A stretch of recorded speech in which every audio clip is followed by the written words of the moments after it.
what is up, guys? Welcome back to another episode of Off the Trail podcast. My name is Zach. My name is Charlotte. And when we're not too on the trail, we are off the trail on the podcast. Mm-hmm.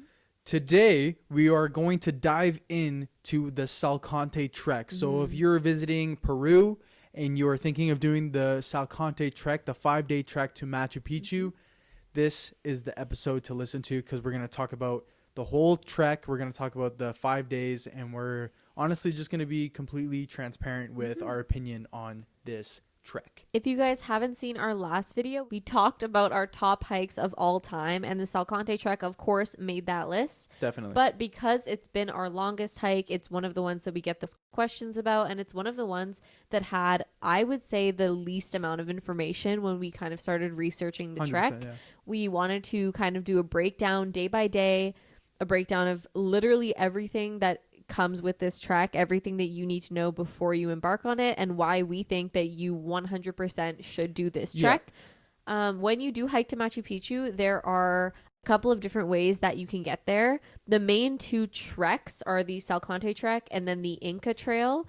And the Inca Trail, one thing about it is it books up like 6 months in advance. It's one of those ones that only involves a certain amount of people per hike, and you do have to book it really, really far in advance. And if you're like us and you like to book things a little more last minute, a little more, you don't know exactly when you're going to be showing up. Exactly. You definitely want to look into the Salkantay Trek. It's also longer than the Inca Trail. It's 5 days instead of 4 or 2. And then there is also the option to get to Machu Picchu without a hike, just by taking a bus, and we don't recommend that way. I think it's a train, actually. Is a train and then a bus. A train to the town, which is Aguascalientes. That's the town closest to Machu Picchu. And then you take a bus up the mountain to where Machu Picchu, the city, actually lies. Yeah. But that, not as recommended and not what we're going to be talking about in this video. So. Yeah, and I don't know, like, if you've never heard of the Salkantay Trek or have ever heard of Machu Picchu or have even like considered going to Peru or even South America in general, because I feel like going to places like Southeast Asia, South America, they're not as common. You know, most people go on their 2-week vacation to Cuba, Mexico, Cancun, whatever.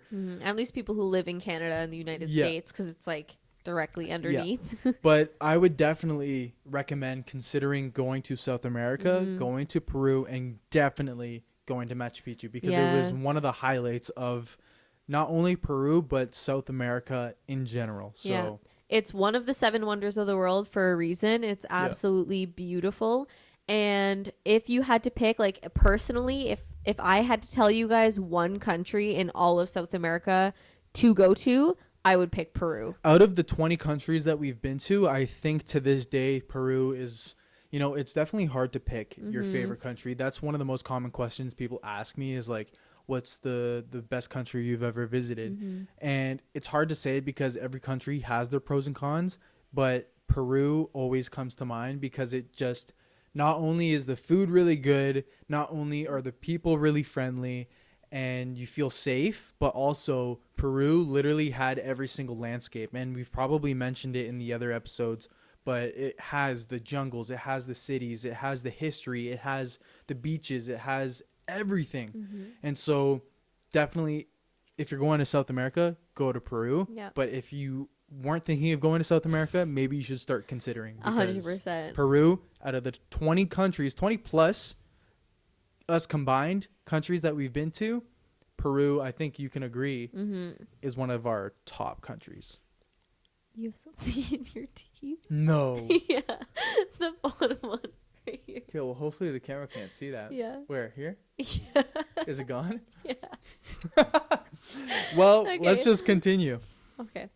So now getting into the hike, to start this hike, you are going to have to get yourself to Cuzco, Peru. There's a couple of different ways that you can do this. First is taking a flight directly from Lima.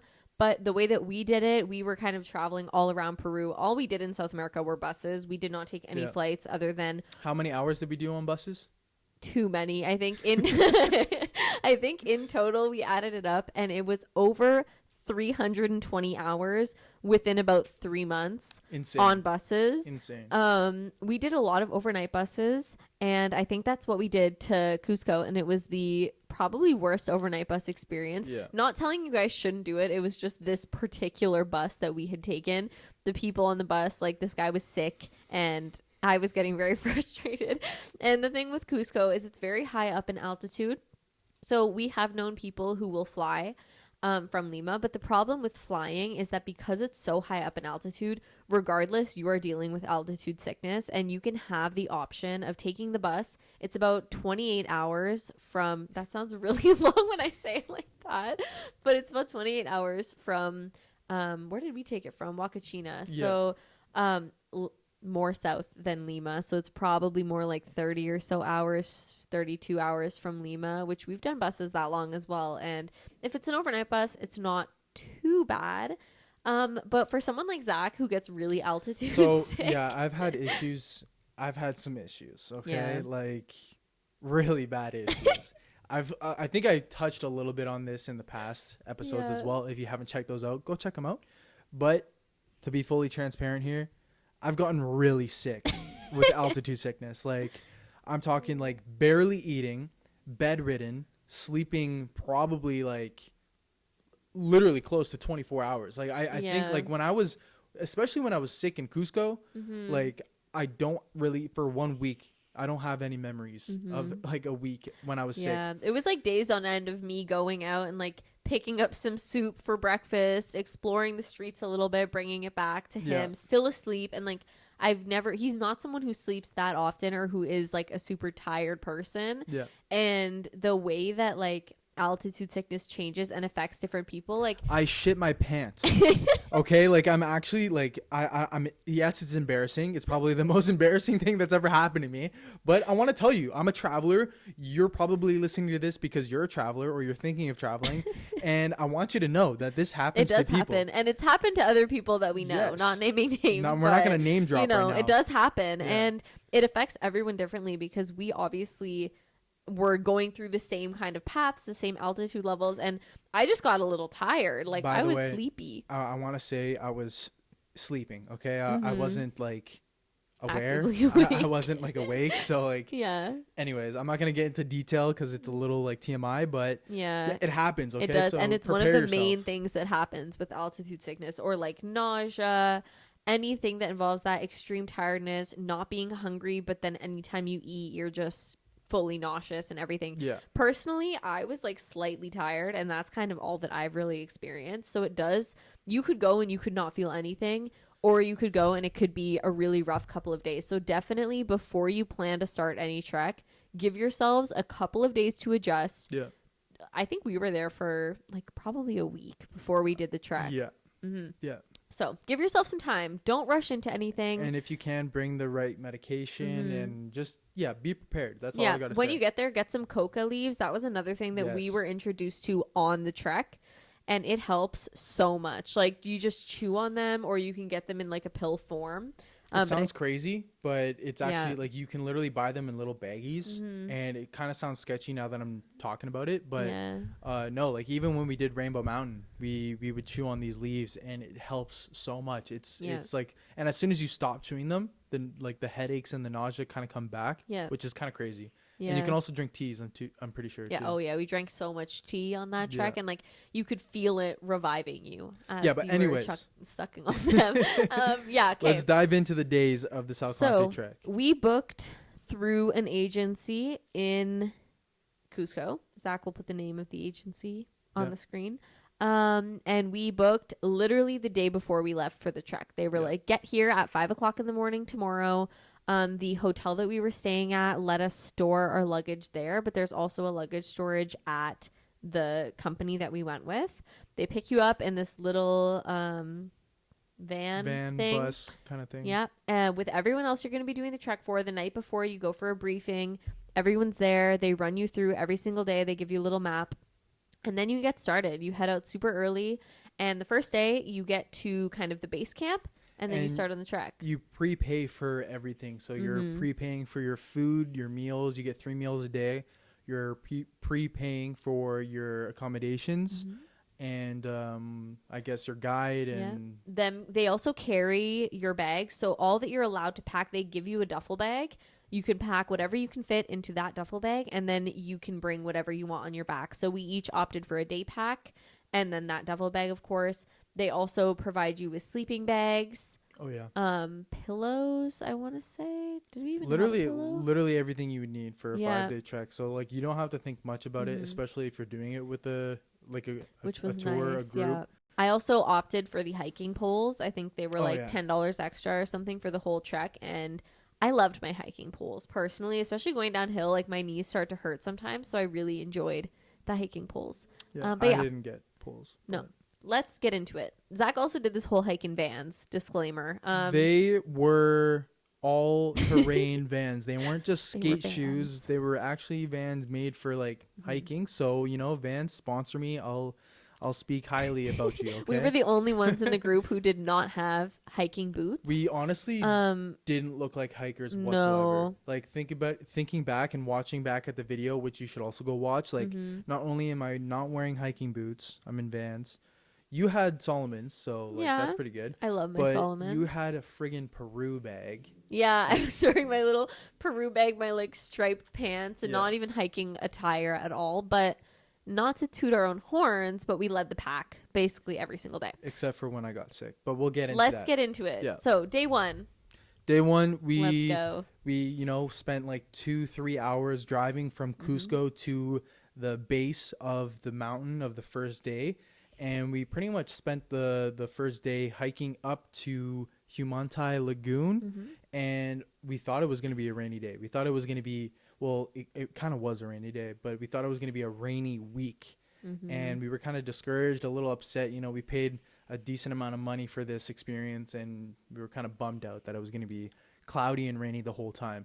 But, we tried to remain optimistic and positive, and we got to Humantay, I don't know how you pronounce it, Lagoon, and it was beautiful.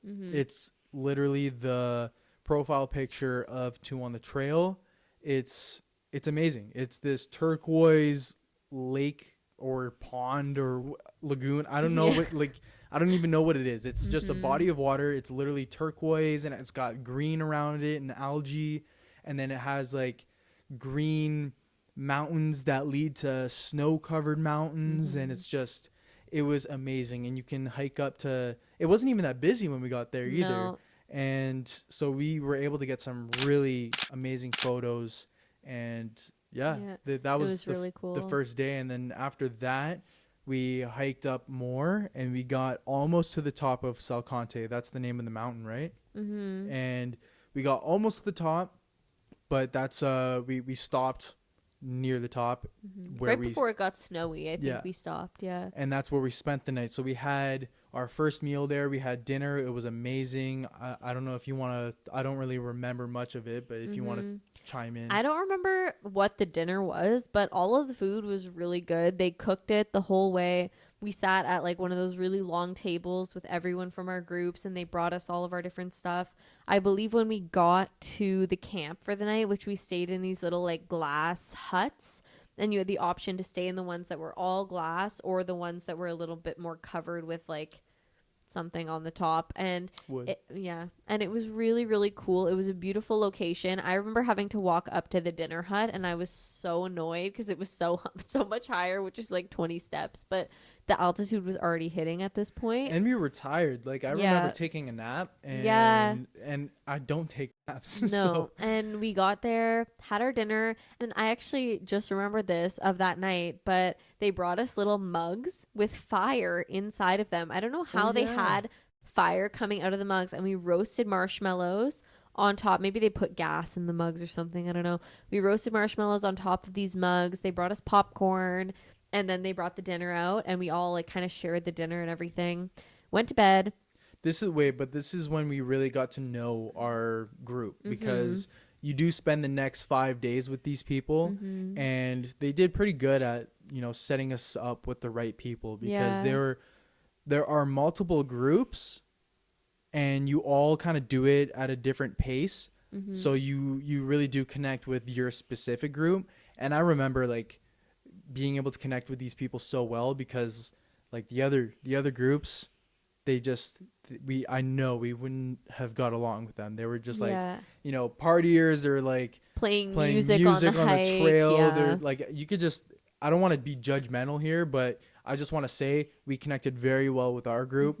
And I think that's because they knew how to set us up somehow. So the first night, that's when we really got to know everyone. And and then we went to bed. And I remember waking up multiple times in the middle of the night. Maybe it wasn't in the middle of the night, but it was like almost before morning, and seeing lights on the mountain and being like, what the heck is that? And it was literally people, a part of the company, with flashlights chasing down the donkeys and the horses, because they don't keep them in pens. They don't keep them in leashes or anything. They let them free roam the mountains.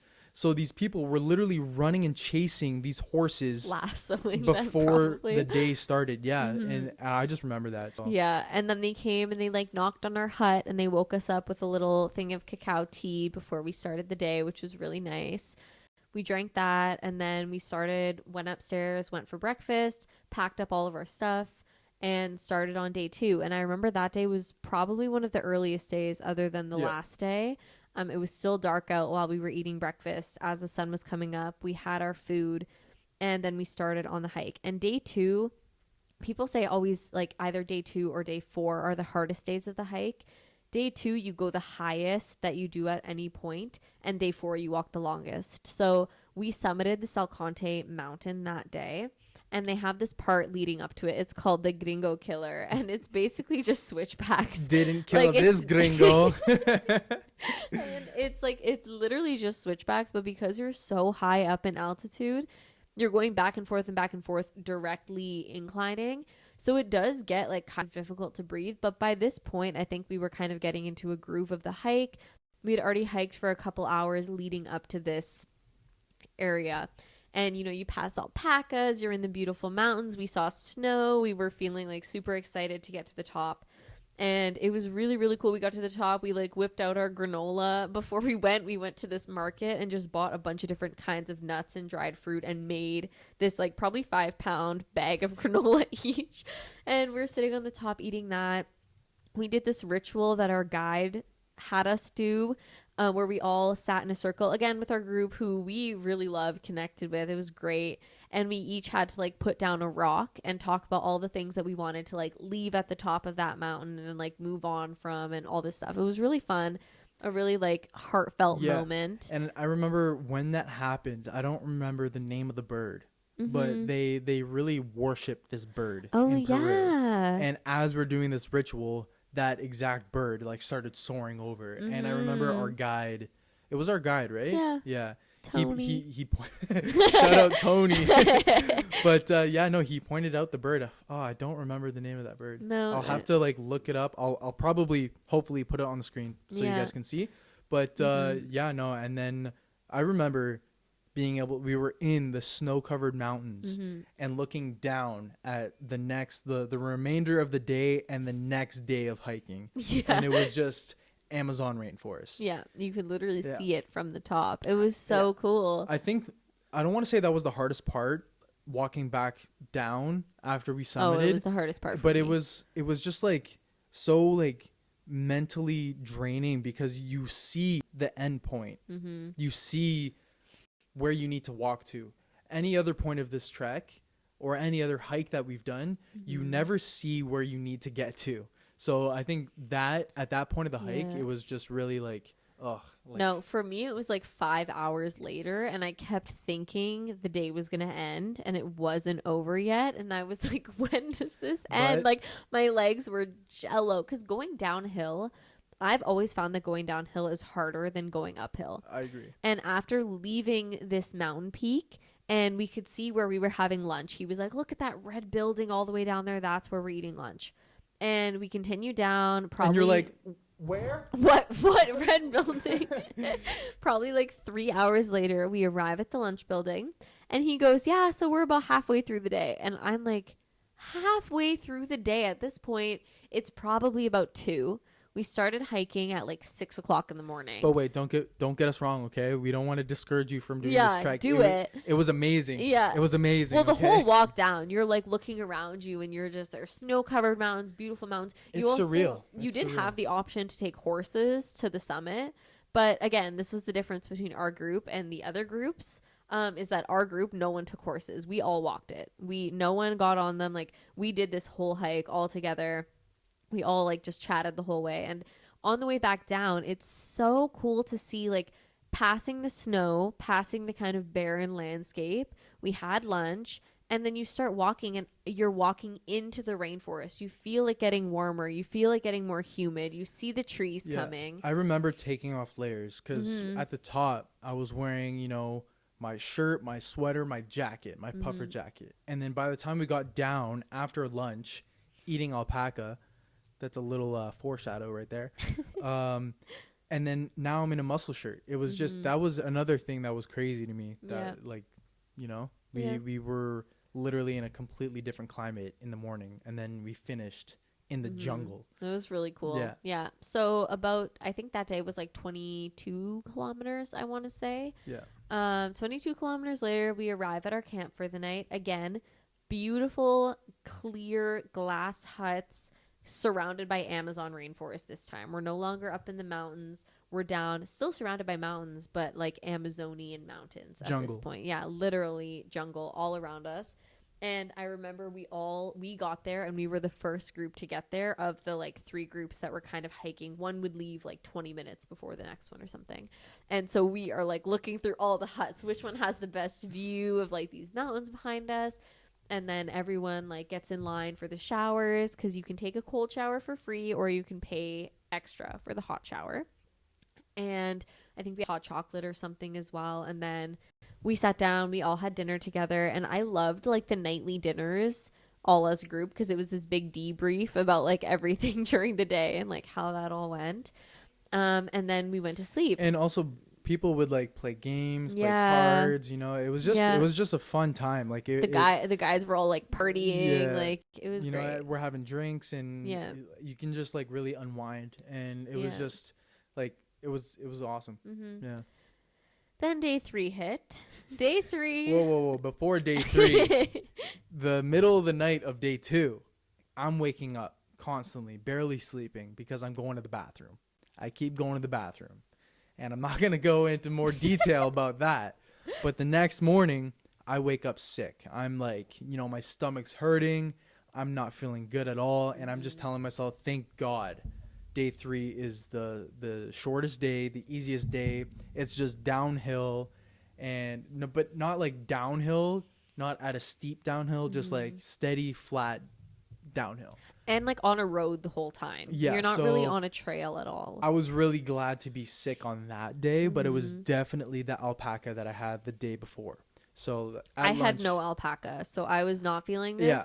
But a couple other people who had it also said they felt a little sick, but I think you just had a lot. I think I had a lot because I don't know. I wanted to try the alpaca. That's something that they eat in Peru. It's like alpacas. They use alpacas for everything there. Their burgers, their fur, their meat, their everything. Yeah. So I wanted to try it, and I was also hungry. And if you know me, I eat a lot, and I was hiking 20 kilometers that day. I was hungry, so I guess I just had a little too much. And I got sick. And so that day, like she said, we kind of led the group most days. And that day we definitely trailed behind. But, she walked with me the whole time. I did. But I was literally pulling my feet the whole time. I think it was 6 hours. So bad. It was literally like 12 kilometers. It was not a super long hike, but it felt so long. Yeah. So we finally got to the point where you couldn't hike anymore, and they had to drive you. How long? Like maybe 20 minutes? Well, they drove us because they drove us to like the coffee place. So see, I don't even remember that. Yeah, I was talking to him about this before we started filming, and he's like, that happened? Like, no recollection. No. I remember him sleeping on the table. And when you said that I remember having my head down. Yeah. Mm-hmm. So you can go. You can talk about it. Talk about your nap if you want. I'm kidding. Anyways, we finished the hike, And we get picked up by this van / Yeah. bus thing, and I felt really bad because everyone in our group was waiting in the van, and I'm like, well, shit, like, how long have you guys been waiting? Anyways, felt really horrible. Yeah. Then I just passed out in the van, and Mhm. and then you can take over. Yeah, so we drive because at this point it's probably only about 2 or 3 o'clock in the afternoon, and this was another thing that kind of came with going with the tour guide. They picked us up. We were all very tired from the day before, and like I don't think it took us that much longer, and I know that you felt bad about it, but I think we probably got there like maybe 20 minutes after the last people in the group arrived there. I don't think it was too long, but they drove us to this like coffee plantation, which I thought was really cool. They showed us how they make the coffee. They like fully cooked up the coffee beans, made it into coffee. We drank the coffee, had a couple of little like snacks and stuff. That was where our lunch was.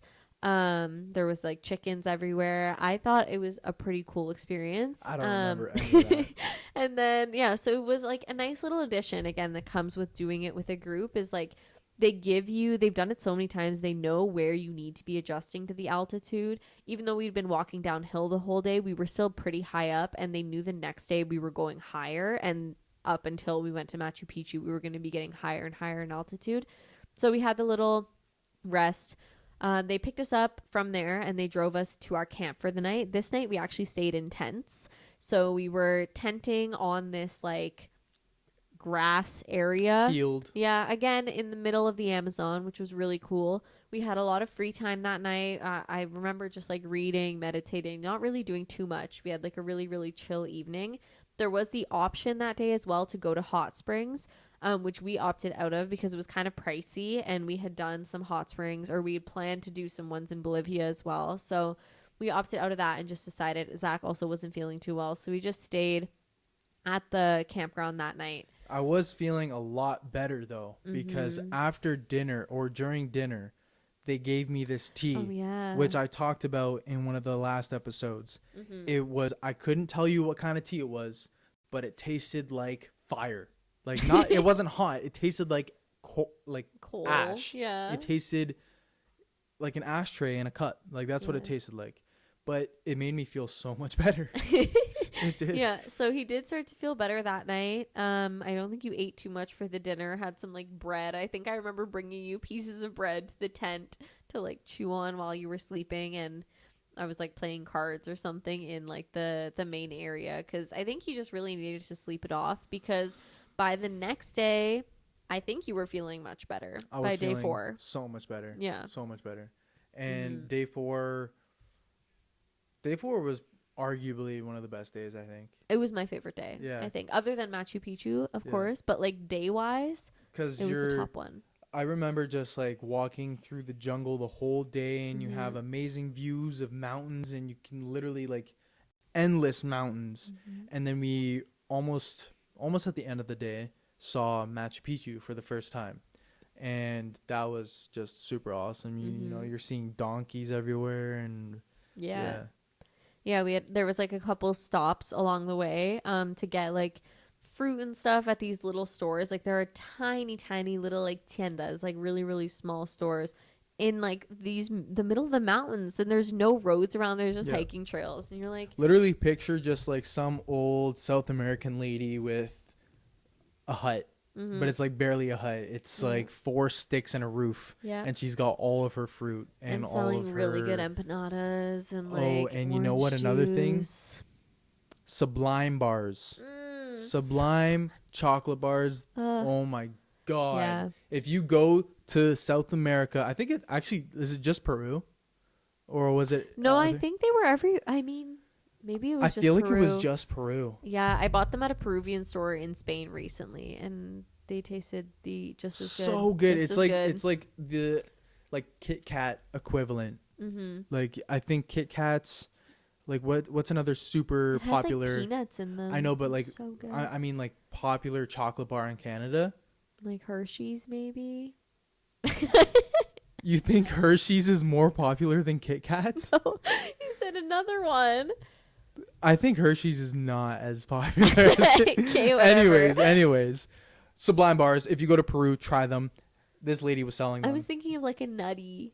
No, I'm not bar. trying to compare the flavor. Like, the flavor. Yeah. I'm trying to compare the like Yeah. Peruvian The people. only things you can get in these little tiendas, Sublime bars and Coca-Cola. Like that's literally it. Yeah. But okay, just to give you an idea, this is like kind of off topic, but Sublime bars are so popular in Peru that they made a Blizzard flavor Sublime at McDonald's. Yeah. So, you know, we have Oreo flavored Blizzards at McDonald's in Canada. They have a Sublime. Smarties. I guess Smarties. They have a Smarties Blizzard, don't they? Yeah, I think so. But anyways, let's continue. Okay. Getting back on topic. Day 4. So we see Machu Picchu, beautiful mountains. It's all the way off in the distance. Start hiking back down because I think that was like the summit of the day. We were at like the very top. That was probably like one of the most beautiful views I've ever seen.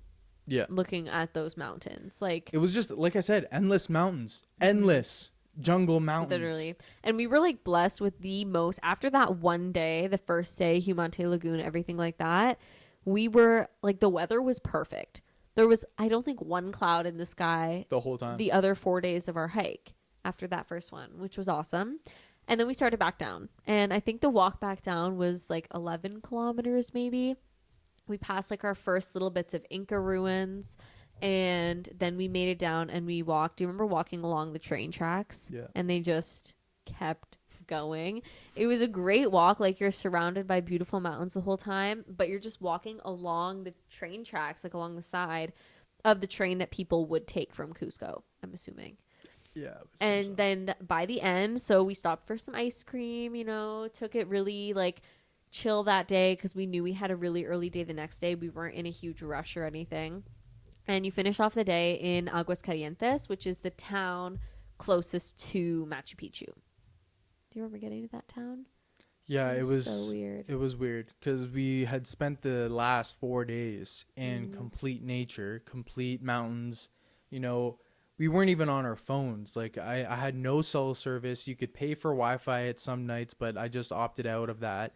And so like we were literally just like fully submerged in the experience of hiking the Salkantay Trek in the nature of the mountains and jungle. So getting to the first city, which wasn't even that much of a city, it was just like buildings and a street. It did feel kind of weird to just like, I don't know. It's hard to explain. But yeah, no, I was super tired after that. And we had dinner and then we went to bed super early because we woke up at 3 o'clock in the morning or something. Yeah, something like that. And then how long was the hike? We hiked a bit to the start of the stairs, which was 2,000 Inca steps, which are like twice the size of normal steps. All the way up to the top where you get into Machu Picchu. And we got there at like 5:45, a little earlier than 6, because we really wanted to get in as soon as it opened. So we got in, you know, we went in with our group. We went to the viewpoint of Machu Picchu, which was amazing. You know, there's alpacas everywhere. And the Machu sun Picchu was rising. Yeah, like, it seemed surreal. It was almost like picture a friggin' AI generated image. Like it was that like it seemed fake, right? Yeah, I also just want to say quickly about getting to Machu Picchu. Like this was all in the dark because obviously it was so early. So we left the hotel. We had our little like headlights on.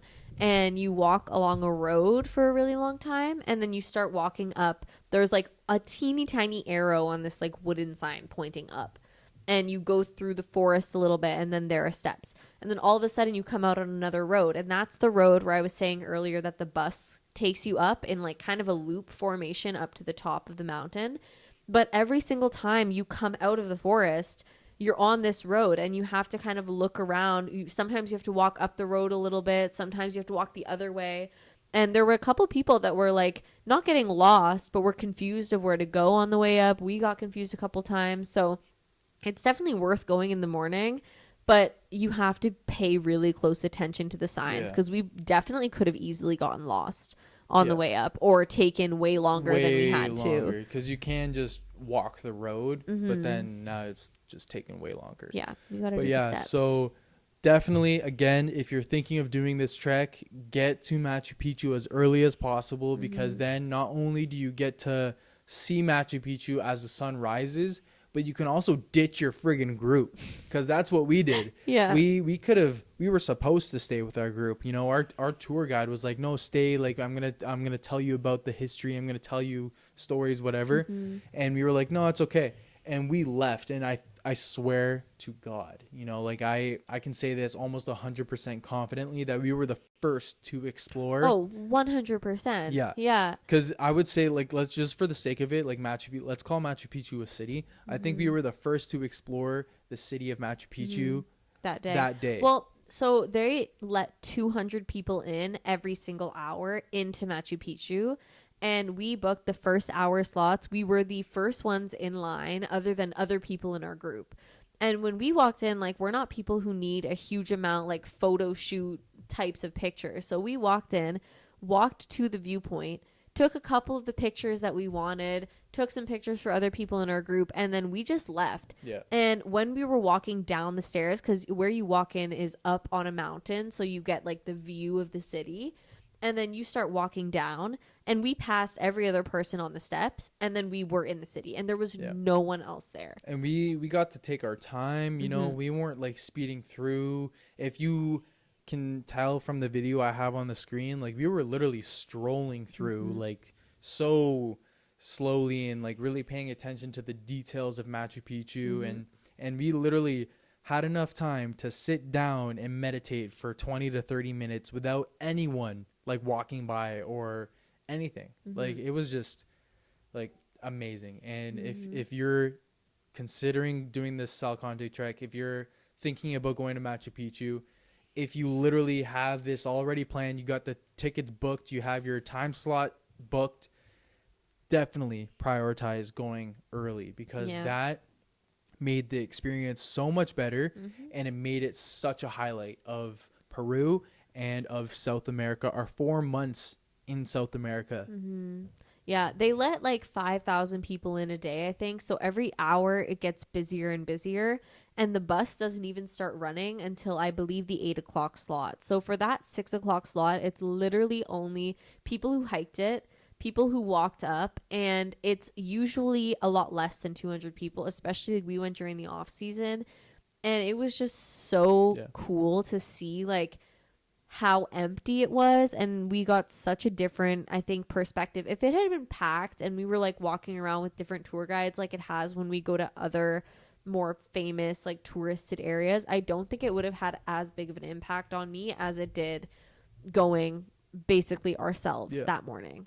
And Machu Picchu is just amazing. It's literally indescribable. That's why it's one of the wonders of the world, and we could probably spend a whole other 40-minute episode just talking about Machu Picchu. So like I don't know what else to kind of say about it. It was do it amazing. Do it. The 5-day Salkantay Trek to Machu Picchu was probably one of the best things I've ever done in my entire life, and one of the highlights of South America. So definitely, if you are thinking of going to South America, if you weren't thinking of going to South America, maybe you should, because you should definitely do this hike. It was 100% amazing. Yeah, definitely recommend it. And then just to kind of finish off, I guess, the hike and everything like that. So we had about 2 hours to explore around Machu Picchu, and then we walked back down the mountain, back to our hotel, and we opted to take the train back to Cusco, which was also really cool. There was like a dance show on the train and stuff, and beautiful views out the window the whole time. But the hike was definitely the highlight. Day 2, day 4, Machu Picchu, best parts. I would have hiked back. Honestly, it was so worth it to do it this way. And like, I can't stress enough how much you guys have to do this hike. Like, just do it if you can. Budget it, plan it, buy the ticket. Like, even if I remember talking to a coworker back home, telling him that he had to do this hike because he was big into hiking, and I was like, you need to do this hike. Just like take 2 weeks off work, buy a ticket to Cusco, and just do the hike, man. And like, you don't need to go for 4 months in South America. You can take your 2 weeks off per year if you're working a 9 to 5, but like just budget it, work it out, do it. You know, you only live once. money returns, time doesn't. And so, I don't want to like give any false impressions, but I believe it was about $400, like just to be transparent, per person for this hike, 400 Canadian dollars. And that included everything, our food. They gave us snacks every day, the hike, the guide, carrying our bags, the accommodations, our ticket to Machu Picchu, the bus to Machu Picchu, the train ride back to Cusco. Yeah. It was honestly like, it was so worth it. So for the worth it. price. So worth it. And like, how much was the flight to Ecuador? From Canada? Yeah. I think 400 and something dollars as well. Probably Yeah. about the same price as the hike, honestly. So if you're looking at that, like, yeah. instead of going to Mexico or Cuba or, you know, an all-inclusive resort and spending $2,000 for a week, you know, you can save money and do something that, in my opinion, is way more fulfilling, purposeful, and memorable than a week vacation where you're going to get drunk the whole time and not remember. So you can get drunk on a mountain instead. yeah, no, you could. Yeah. But yeah, so I don't know. I don't really have much else to say. No, about I think the that's Salkantay everything. Trek. I think we covered kind of any main questions that we get, I guess. If you guys have any other questions, feel free to drop them down below and we'll get back to you, let you know if we can answer them or not. But yeah, I think that's everything. Thank you guys so much for tuning in, and we'll see you in the next episode. Peace. Bye. You should have said like, comment, share, subscribe.